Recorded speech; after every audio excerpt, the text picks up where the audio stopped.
Bom dia, irmãos. Uma alegria muito grande estar com vocês aqui, poder rever. Eu fiquei, acho que um mês fora, né? Estou vendo tanto rosto diferente, que bom. A igreja está crescendo, Deus tem trazido pessoas novas, como nós vimos, pessoas têm se batizado, pessoas têm sido alcançadas pela graça. Isso é um presente maravilhoso de Deus para a igreja.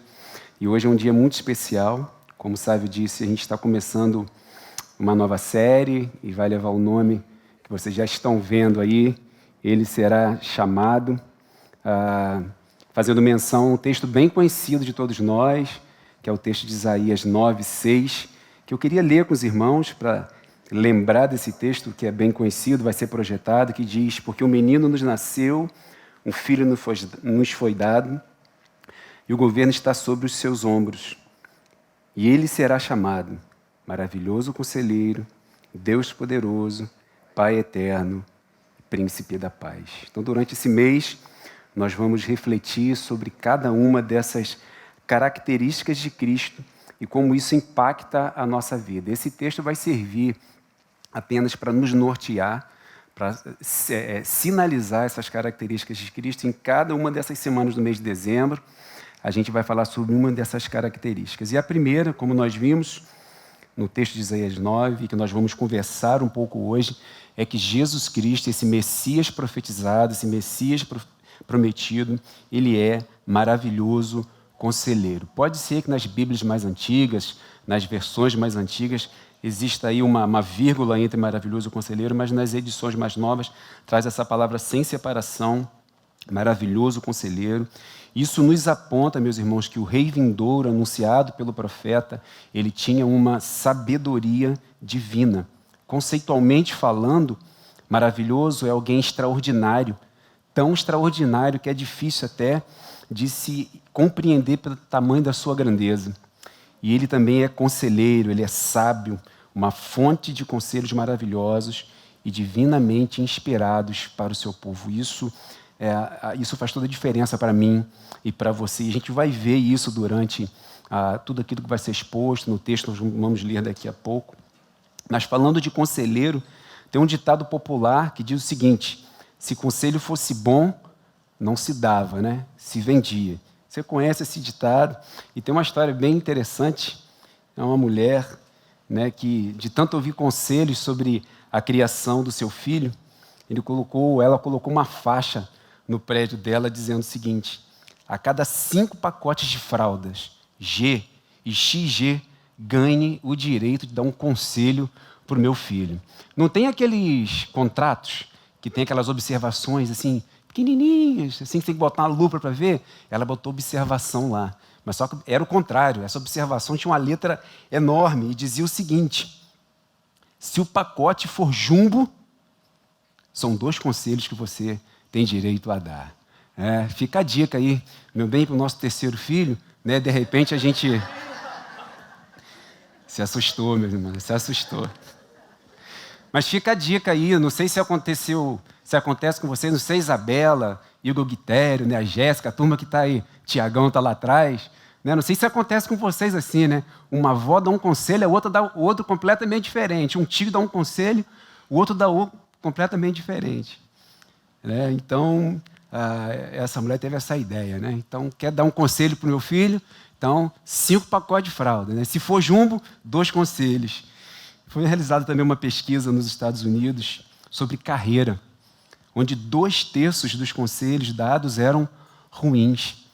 Aproximadamente 67% dos conselhos dados eram conselhos ruins, e esses conselhos vinham dos próprios parentes e amigos. Ou seja, por conta disso, muita gente hoje está dispensando o conselho. Mas a gente está falando do maravilhoso conselheiro. Nós vamos tratar aqui, não é sobre qualquer pessoa nos dando qualquer tipo de conselho. Nós vamos falar do próprio Deus que provê para o seu povo uma sabedoria divina, e uma sabedoria divina por toda a sua vida. E isso é o que evidencia a nossa fé. Ter o próprio Deus nos orientando e nos aconselhando. Entendendo um pouco mais sobre esse conceito, significado dessa expressão maravilhoso conselheiro, Nós vamos refletir sobre um texto que vai tratar sobre essa característica e nos apontar, meus irmãos, algumas verdades eternas para mim e para você, para o povo de Deus. Eu quero te pedir para você abrir sua Bíblia. Eu vou pedir para você abrir sua Bíblia em João 14. Esse capítulo é muito conhecido. Nós vamos ler do versículo 16 até o versículo 18, apenas 3 versículos. Eu vou pedir para você abrir a sua Bíblia e mantê-la aberta. Nós vamos, além de ler esse texto, vamos ler alguns textos bem próximos aqui ao capítulo 14. Então, deixa a sua Bíblia aberta. Nós vamos trabalhar alguns outros textos. João 14, de 16 até o versículo 18. O texto vai ser projetado, mas acompanha na sua Bíblia também a versão que a gente lê já tradicionalmente aqui na CBM, né? É a versão NVI. O texto vai ser projetado. João 14, de 16 a 18. O texto da palavra de Deus diz o seguinte: E eu pedirei ao Pai, e Ele dará a vocês outro conselheiro para estar com vocês para sempre, o Espírito da verdade. O mundo não pode recebê-lo, porque não o vê nem o conhece. Mas vocês o conhecem, pois ele vive com vocês e estará, ou talvez algumas versões, e está em vocês. Não os deixarei órfãos, voltarei para vocês. Feche seus olhos, vamos orar mais uma vez. Deus, muito obrigado pela tua palavra. Ela é viva e ela é eficaz e ela jamais volta sozinha. Por isso nós suplicamos ao Senhor, fala aos nossos corações de uma maneira muito especial, em nome de Cristo Jesus. Amém. Eu queria começar, pensando nesse texto, com uma pergunta para vocês. Como você se sentiria se não pudesse mais contar com a orientação, com os conselhos de Deus sobre a sua vida? Como é que seria a sua vida se a partir de agora Deus não pudesse te orientar em mais nada na sua vida?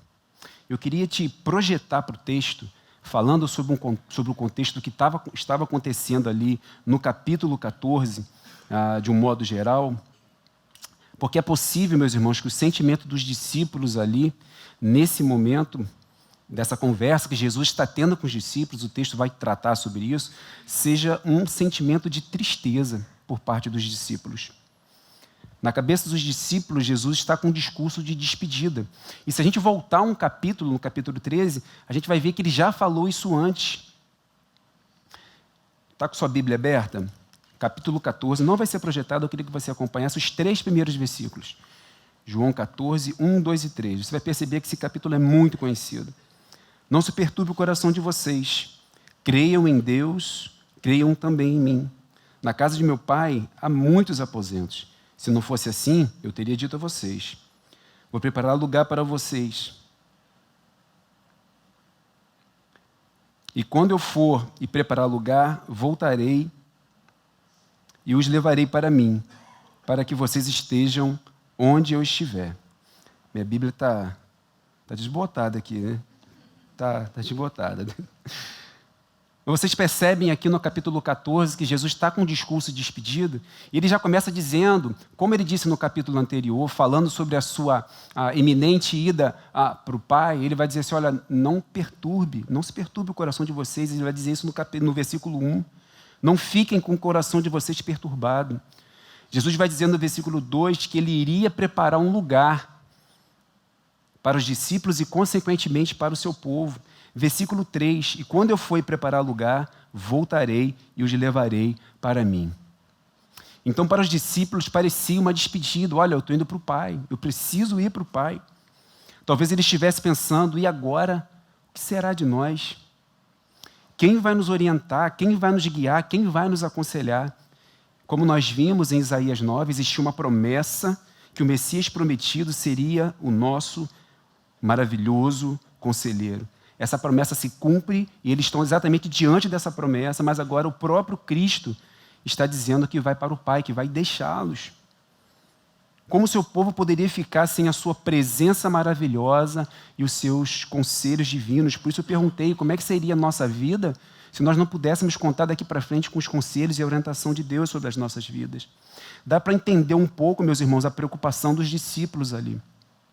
Mas olhando para esse texto, os 3 versículos que nós lemos, nós conseguimos perceber algumas coisas e é isso que eu queria falar com vocês, para acalmar o nosso coração, assim como Jesus procurou acalmar o coração dos discípulos e falar sobre a esperança. E o primeiro ponto é que Jesus, no versículo 16, ele faz uma promessa.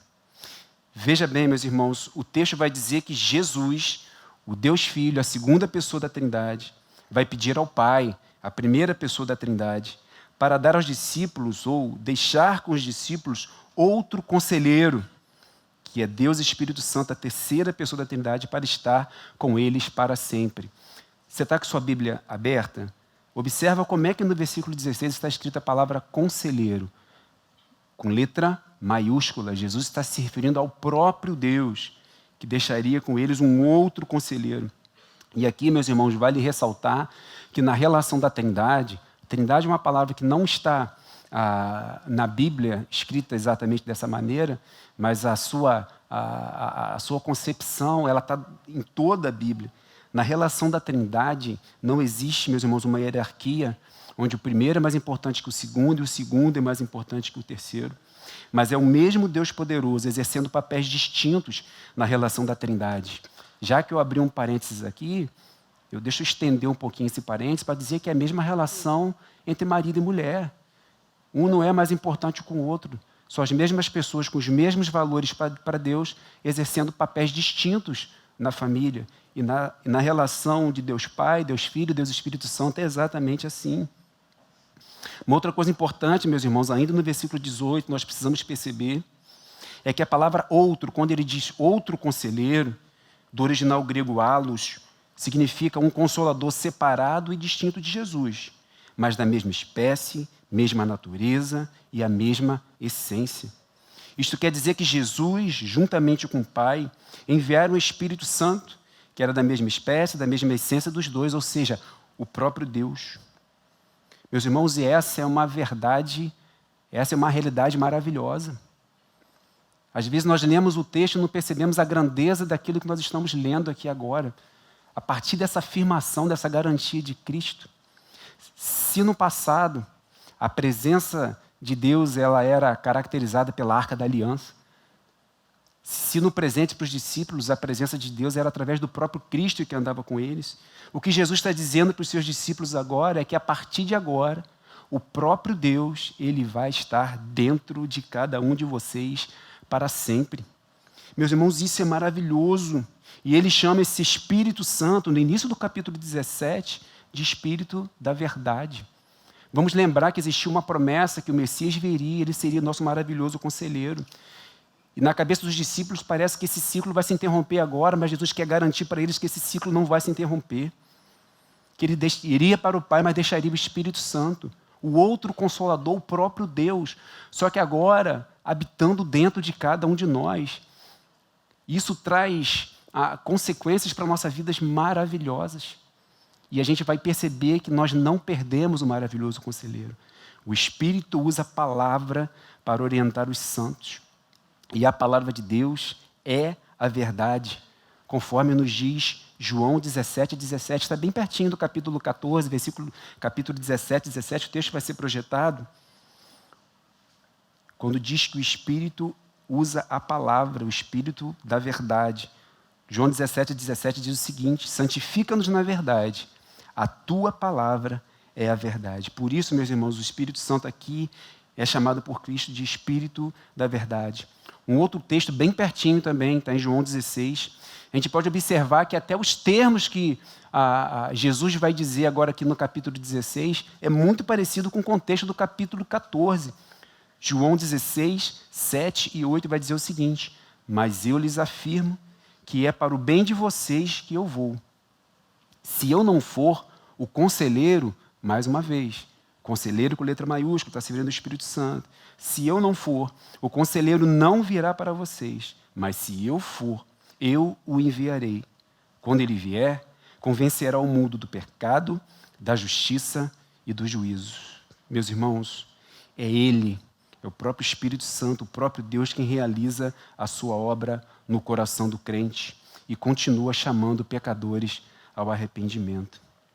Deus continua a exercer sobre nós a sua característica de maravilhoso conselheiro. E é isso que Jesus está falando para os seus discípulos ali. Ele não nos abandona, ele continua a nos guiar, a nos orientar e a nos aconselhar. Através de quê? Através da palavra da verdade. E a gente percebe isso no nosso dia a dia, a gente percebe isso no nosso coração, a gente percebe isso quando nós pecamos, quando nós agimos errado. O Espírito Santo mesmo nos conduz. Quando lemos a palavra e ele se revela a nós, é o próprio Espírito Santo continuando a nos aconselhar. É ele quem realiza a sua obra no coração do crente e continua chamando pecadores ao arrependimento. Ele não nos abandona, meus irmãos. Vou falar sobre o segundo ponto agora, porque se no versículo 16 Jesus faz uma promessa, no versículo seguinte, no versículo 17, ele diz que essa promessa ela é para os que o conhecem. Versículo 17. O texto vai dizer o seguinte, está acompanhando? Capítulo 14, versículo 17. O mundo não pode recebê-lo, porque não o vê nem o conhece. Essa é uma realidade. Nem todos receberão o Espírito da verdade, o Deus maravilhoso, conselheiro. Mas o texto não para por aí.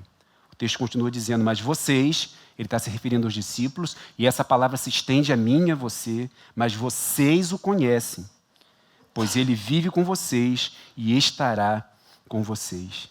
Meus irmãos, isso aqui é tremendo, isso aqui é maravilhoso.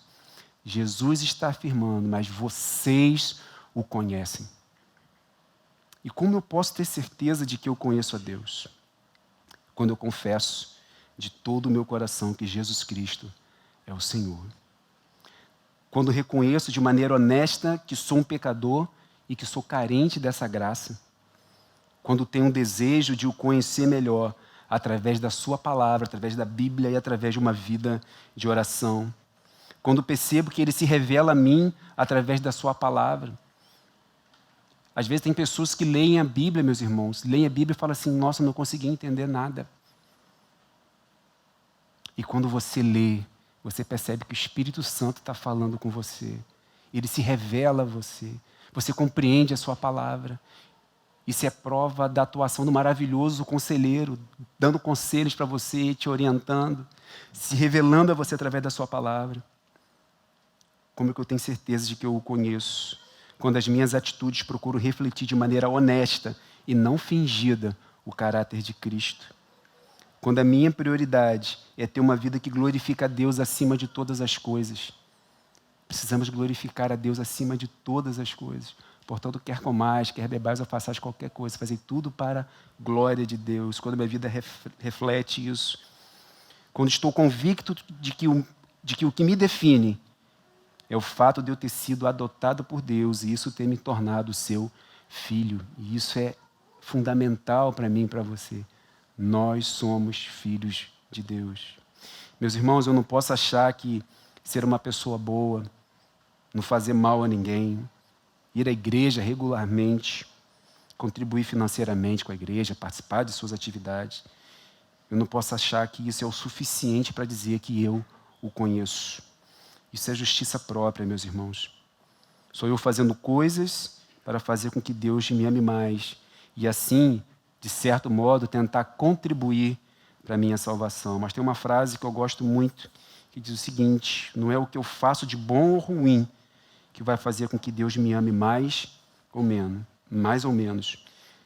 Mas se formos honestos, vamos perceber se o que eu faço ou o que eu faço determina de verdade se eu amo a Deus e o conheço ou não. Isso está muito relacionado a como eu levo a minha vida, como eu percebo a minha vida e como eu levo a minha vida. Isso que vai dizer se eu amo a Deus e se eu, de verdade, eu o conheço. Como nós dizemos, nem todo mundo vai ter o Espírito Santo, o maravilhoso conselheiro, habitando no seu coração. Meus irmãos, se eu não sinto o desejo de ler a Bíblia e orar a Deus, tem alguma coisa errada. Às vezes, levamos semanas, meses, anos sem ler a Bíblia e aquilo não faz diferença nenhuma. Se você é uma dessas pessoas, tem alguma coisa errada, meus irmãos, a gente precisa, porque o próprio Espírito Santo, que habita dentro da gente nos leva, nos conduz a querer ler a Bíblia, porque isso nos aproxima dele, isso nos estreita o nosso relacionamento. Se tudo que eu faço é em benefício próprio, meus irmãos, tem alguma coisa errada.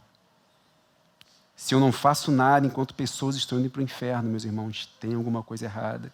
Se o Evangelho também não traz resultados práticos para a minha vida, tem alguma coisa errada. Se o Deus maravilhoso, conselheiro, habita em mim, eu vou saber responder todas essas questões.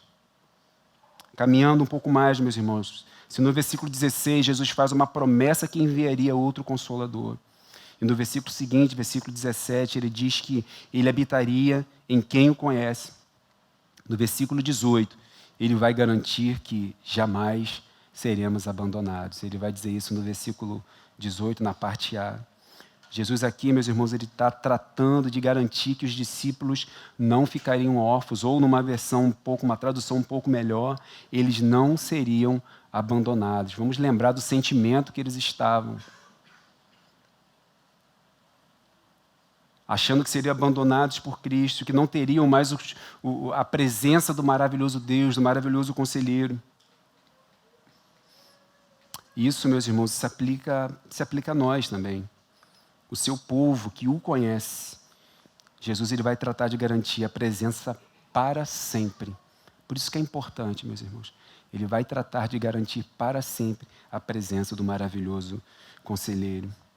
Na verdade, meus irmãos, a ida de Jesus para o Pai, como ele mesmo fala no início do versículo, no início do capítulo, iria possibilitar um relacionamento ainda mais profundo entre os santos e o seu Salvador. Como eu disse um pouquinho antes, que isso é maravilhoso, o fato do Espírito Santo passar a habitar dentro da gente.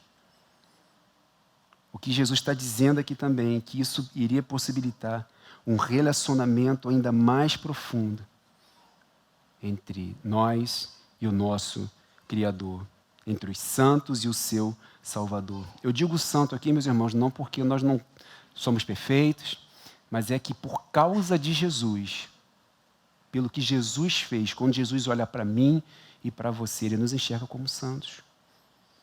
Mas não é pelo que eu faço, mas é pelo que Jesus fez, levando na cruz o nosso pecado.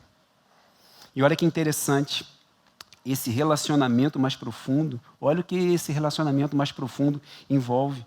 Envolve mais duas coisas importantes. Em primeiro lugar, obediência. Capítulo 14, um pouquinho mais à frente do texto que nós lemos, versículo 21, vai dizer o seguinte: quem tem os meus mandamentos e lhes obedece, esse é o que me ama. Aquele que me ama será amado por meu Pai, e eu também o amarei e me revelarei a ele. Esse relacionamento mais profundo traz em nós um sentimento de obediência. E também, meus irmãos, versículo 24, amor à sua palavra. Versículo 24 diz o seguinte: aquele que não me ama, não guarda as minhas palavras. Ou seja, quem ama, guarda as suas palavras. Essas palavras que vocês estão ouvindo não são minhas, são de meu Pai, que me enviou. E maravilhoso também, meus irmãos, é que envolve também o ministério do Espírito Santo. Ou seja, ele evidencia que o maravilhoso conselheiro continua a habitar e a exercer conselho na vida do crente. Isso é tremendo, isso é maravilhoso. Mais um pouquinho à frente, versículo 26, vai dizer o seguinte: mas o conselheiro, mais uma vez conselheiro com letra maiúscula, o Espírito Santo, que o Pai enviará em meu nome, lhes ensinará todas as coisas e lhes fará lembrar tudo o que eu lhes disser. Nós temos, meus irmãos, a garantia desse relacionamento eterno, porque conforme o texto diz, o Espírito Santo, ele vai sempre nos lembrar de tudo. Ele vai nos ensinar todas as coisas e vai nos lembrar de todas as coisas. Nós temos a garantia, meus irmãos, desse relacionamento eterno. Embora Cristo ainda não tenha voltado para concretizar todas as coisas, nós já podemos gozar desse relacionamento hoje. É o que muitos chamam de já, mas ainda não. Jesus disse que ia para o Pai para construir uma morada, para construir um lar. Ele ainda não voltou para consumar todas as coisas, mas hoje, pelo que o próprio Jesus Cristo disse, nós já podemos estabelecer um relacionamento profundo com esse Deus maravilhoso. Os cristãos que reservam tempo para aprender a palavra e depois vivê-la e depois vivenciá-la, desfrutam de comunhão íntima e satisfatória com o Pai e com o Filho. Isso graças à atuação do Espírito Santo de Deus dentro de cada cristão. O amor por Cristo, meus irmãos, significa amar e obedecer a sua palavra pelo poder do Espírito Santo. Não é uma relação de emoção superficial, mas é algo sólido que resulta numa vida de adoração a Deus. É um processo natural para quem tem o Espírito Santo habitando dentro de si. A nossa vida, naturalmente, ela vai significar, ela vai passar a ser uma vida de adoração a Deus.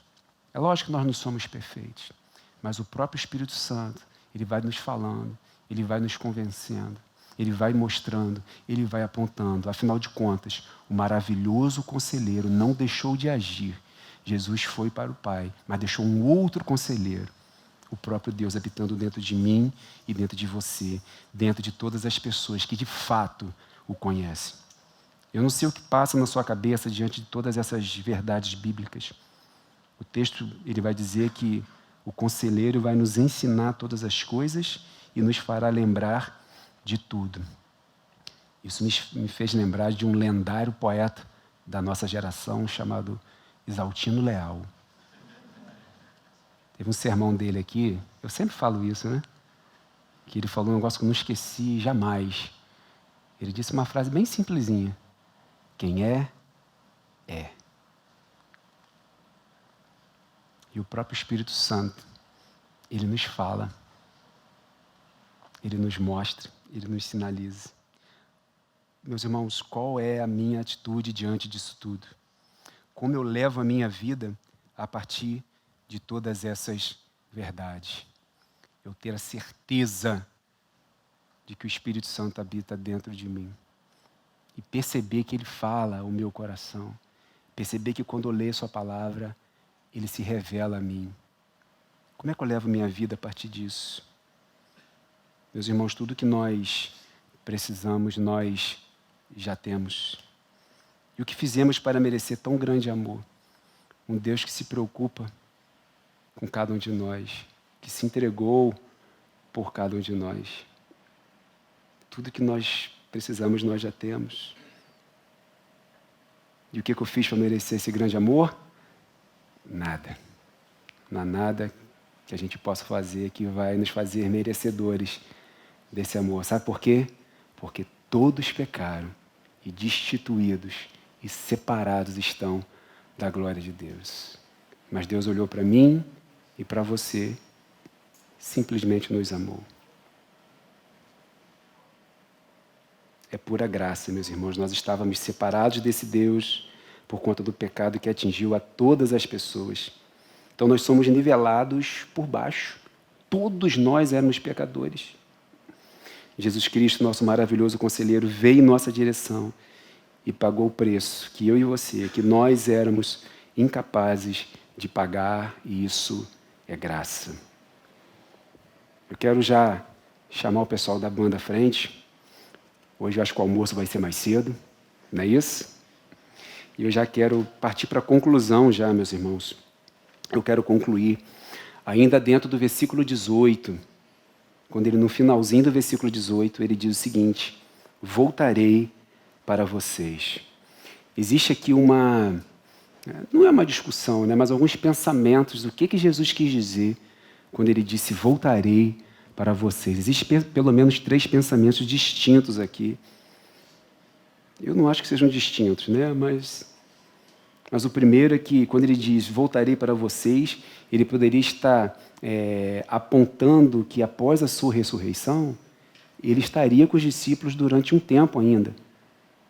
Jesus, após a sua ressurreição, ele ainda ficou 40 dias ainda aqui na terra, conversando com os discípulos, continuou a ensinar, fez churrasco de peixe, né, com os discípulos. Então pode ser que ele estivesse falando sobre isso. voltarei para vocês. Ou seja, eu vou morrer, vou ressuscitar, e depois eu vou ficar 40 dias com vocês. Pode ser que seja isso. Pode ser que ele esteja se referindo aqui à própria vinda do Espírito Santo, que também é Deus. Nós falamos sobre essa relação da Trindade. Então pode ser que ele estivesse falando sobre isso. Mas a que eu mais gosto é que quando ele diz que voltarei para vocês, inclusive o texto vai falar um pouco sobre isso. Eu irei para o Pai, mas voltarei para onde eu estiver, vocês também estejam comigo. Eu gosto de pensar no fato de que ele vai voltar um dia para estabelecer o seu reino de maneira em definitivo. Meus irmãos, no início desse capítulo, Jesus disse que iria para o Pai para nos preparar um lugar, novos céus e uma nova terra, de modo que um dia todos nós estaremos juntos com Ele. Nós terminamos uma série agora recentemente nas cartas de João. Abrimos a série lendo um texto de João. A maioria dos textos que nós lemos aqui em referência foram textos de João, e eu queria terminar com o último texto de João, só que agora em Apocalipse 21, 1 e 2, onde diz o seguinte: então vi um novo céu e uma nova terra, pois o primeiro céu e a primeira terra tinham passado, e o mar já não existia. Vi a cidade santa, a nova Jerusalém, que descia do céu da parte de Deus, preparada como uma noiva adornada para o seu marido. Novos céus e uma nova terra. Jesus foi para o Pai para preparar isso para os que o conhecem. E essa realidade é para mim e para você, povo de Deus. Isso, meus irmãos, eu queria te perguntar, isso te traz medo e espanto ou esperança e alegria? Às vezes a gente brinca de posso passar minha senha, né? Deixa eu passar minha senha da minha vez, deixa eu ficando. Eu só quero ficar passando a minha senha da minha vez, ou eu estou pronto e preparado para estar com o meu Senhor.